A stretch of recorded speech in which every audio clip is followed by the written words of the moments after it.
Hello, welcome to today's edition of Frightfully Forgotten Films. We're going to talk about a newer movie today. We usually don't do new movies. Yeah. It's probably one of the newer horror movies that we really like. 2009's The Collector. Yeah. It is written by Marcus Dunstan and Patrick Melton and directed by Marcus Dunstan. These two guys are probably well known for a bunch of Saw movies that they wrote together. They did Saws 4, 5, 6, and 3D, right? Yeah. And you can tell that this is written by the same guys Oh, who yeah. wrote Saw. It's the same For sure. type of movie almost. Yeah, it was supposed to be a prequel to Saw. They originally wrote it as a Saw prequel. I guess the movie studio didn't like the idea. They didn't want to do a Saw prequel, so... One of the only good decisions Yeah. it seems like the execs ever made.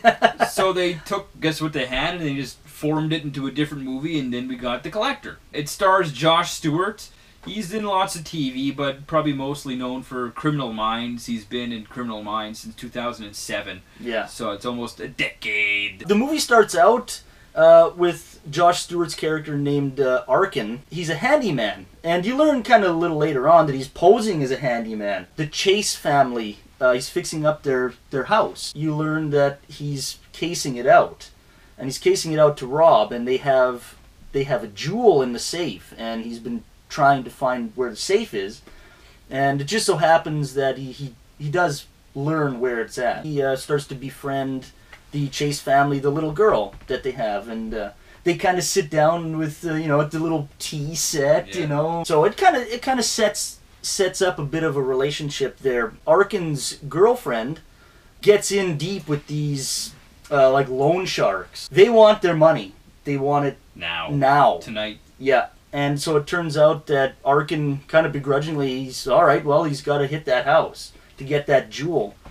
And he sets everything up with his partners, and he takes a shitty cut on it too, 40%, right? The other guy gets 60. He breaks into the house. While he's making his way upstairs too, one of the steps creaks. Kind of like Return of the Living Dead. Yeah. Find third step. It's a bitch. But it's actually, it turns out that this step saves his ass more than a couple of times, actually. Mm-hmm. He makes his way to the safe. It's behind a big mirror. He lifts the mirror up and he gets to work on the safe. And he has all this equipment, And all of a sudden, he's turning the dial and he hears the stairs creak. Yeah. Packs everything up, hides. Somebody comes upstairs. Mission abort.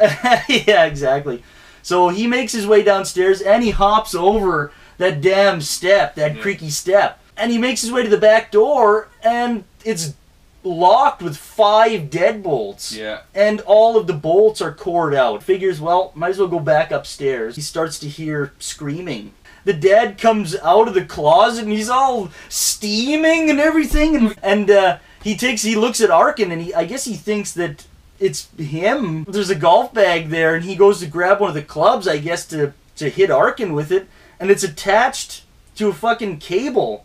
And the cable ends up wrapping around his legs, and they show the gears and everything. And it wraps him up, and it drags him all the way up to the ceiling. Then drops him. And then it drops him, and he hits his ribs, all hit the side of the banister. Yeah. Oh, poor bastard. Then Arkin tries to leave the house, because there's some crazy shit happening. We just saw this steaming guy come out of the basement. So the first thing he does is go grab a phone, you can call the cops or whatever. And this scene is, whenever I see it, I know it's coming and it still gets to me. Oh. He picks up the phone and the phone is booby trapped. There's some big fucking needle or nail in the phone. And it shows a big close up of the needle going into his fucking ear. It's like, oh! So then he tries to get out of the window. It's all boarded up, and the board's got razor blades all on the boards, and he tears the shit out of his hands. Oh, man. Then that's when he makes his way down to the main floor and discovers that the whole main floor is just booby-trapped. I don't know if the booby traps were there when Arkin first showed up, and he happened to avoid them all and didn't see them, or if they were put up while he was upstairs doing on the safe. Who knows? Which is, if that's the case, it's awfully damn quick, because the whole house is trapped by this point. Yeah.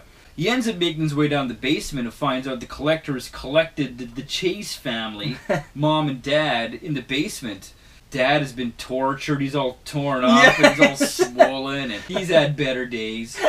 Mom is locked up in this bathtub, and she's got like duct tape over her eyes, and it's like stapled to her fucking head. They tell Arkin, find our girl, the little girl. He hasn't got to her yet. She's still in the house somewhere. So he's got a bit of a mission. Yeah, he's got a mission. And Dad actually says, I got a gun. It's in the safe. Gives him the combination of the safe. So now Arkin's got the combo of the safe. Yeah. He can hopefully get the ruby, get the gun, maybe get the girl, and get the fuck out. Yeah, I don't know how, but... It turns into like a cat and mouse game between Arkin and the Collector. Kind of like Kirk and Khan. Yeah.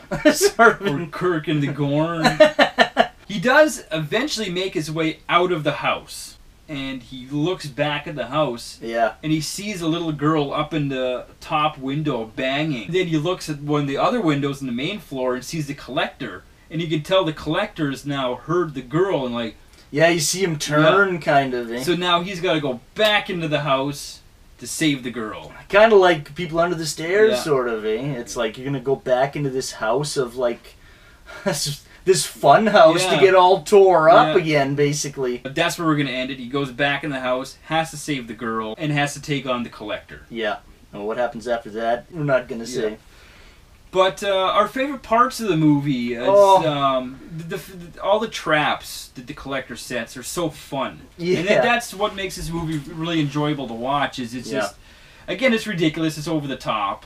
But it's okay, like, in the context of the movie, right? You accept it. Unlike Saw, where Saw is really more torturous, like, you have to watch someone go through something for, like, kind of a long time. And do it to themselves. And you see them go through all this pain. But you don't see someone go through a lot of pain. There's deaths, but they're pretty quick. Yeah. And there is a scene, like, with the mom when she's in the tub, and when he opens her mouth up, grabs her tongue with pliers, for one thing, pulls her tongue out a bit, and then threatens to snip her tongue off with, you know, they look like garden shears or something. Yeah. Ooh, that part. Yeah, it's again, and it's like ooh. I don't know, but from her screams, it sounds like he's squeezing pretty good on those pliers. It's probably a fake tongue. Maybe, I don't know. Looks pretty good. So our favorite Collector traps. I would say bear traps are probably next. Oh, the bear traps, yeah. There's like I think it's the dining room is just lined with bear traps. Yeah. Again, it's silly because where does the Collector get like 100 of these giant bear traps? And that would be heavy. Like, bear, how do you maneuver? Like bring them in the house in like a big bag, or all in the course of maybe like a few hours, like. There's a scene, too, where he runs into a room and there's just acid all over the floor. Yeah, I'm not sure what it is. It's like glue. But it's like acidic, like it burns. Kind of like Who Framed Roger Rabbit kind of deal or something. Dip, yeah. But anyways, he loses his shoes in this room. So he's like super handicapped. Oh, and the cat's stuck in all that shit. He tries to save the cat and just tears the shit out of it. I love how... They handicap the shit out of Arkin, but yet he still takes on the Collector. Yeah. And, he does a good job at it, that's for sure. And he tries setting a trap for the Collector. He electrifies a bunch of water that's on the floor, and hopefully the Collector's going to come step on it. But the door opens, and, and the Collector just throws this guy that you've met earlier who's trapped in this fucking toolbox. Yes, again, for whatever reason, it's not important. Keeps him in a toolbox. He throws a toolbox guy just on the fucking electrified water, and he gets it. Yeah. And then later on, they lock themselves in this room, and the Collector uses that guy's head as a battering ram to get through this door. But he doesn't even... The door doesn't even open. All he does is just decimate his head on the door, and then the Collector just opens it himself anyways. Yeah. So.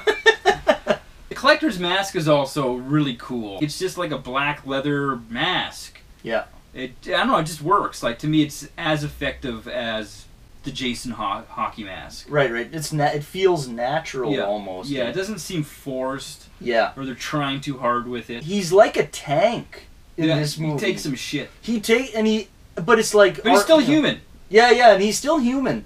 He's unstoppable, and you see his eyes flashing in the light sometimes, so it's like, it starts to make you think, it's like, is he human? They kind of hint as to who he is. You kind of find out maybe who the Collector is. The music in this movie, I think, really suits it very well. It's very like industrial, and like, because the Collector is a very like, uses traps using gears and stuff Yeah. like that. So like it's this very industrial music. It suits the traps and it suits the feel of the movie. I was literally on the edge of my seat watching this movie. You saw it before me. You told me you got to watch The Collector, and Yeah, I harped on you. Yeah, about you it. did. You harped on me for like weeks, and I finally watched it. I'm like, yeah, that's a good fucking horror movie. You know, it's a little silly, of course, because The Collector. You know, when does he have time to set all these booby traps, right? Yeah. How did he get all this done? But it's just so fun. It's gory, but it's not stupid. It keeps within the context of the Yeah. movie too, right? It doesn't get so ridiculous that, again, like a yeah right moment. Yeah. You never.